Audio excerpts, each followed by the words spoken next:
Hi, it's Steve. Today we'd like to show you how to change the water level control on your front load washer. It's a really easy job. Let me show you how we do it. Now, to do this repair, the first thing we'll need to do is to disconnect power to the washer. So either unplug it or locate the electrical panel, turn off the appropriate breaker, or remove the appropriate fuse. Now once we've done that, we'll need to pull it slightly forward so that we can access the screws that secure the main top to the cabinet, and then we'll remove that. Now that we have access to the back of the washer, we're simply going to remove these 3 screws that secure the top.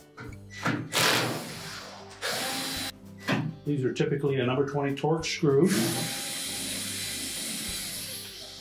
Then just pull that main top back about 1/2 inch, and then you can lift it off.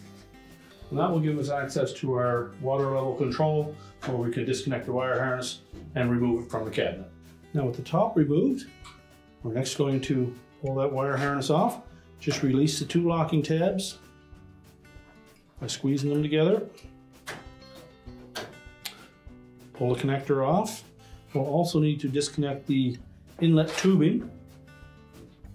So just pull that off the bottom and make sure that we don't drop that down inside the cabinet. It's a little hard to fish that out. You can actually just attach it to the new control. Then next we're going to turn this 90 degrees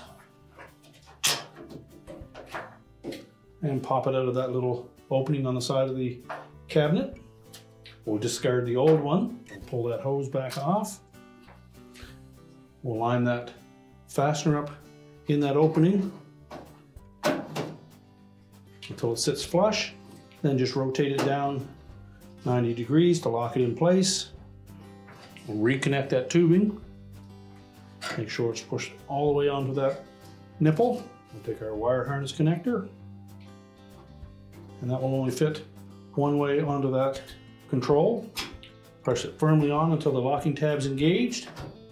And now we're ready to put the main top back on. Now we'll simply lay that top back onto the cabinet, and we'll leave a space about 1/2 inch between the front edge of that top and the back of the console, and it should lay flush with the cabinet on both sides.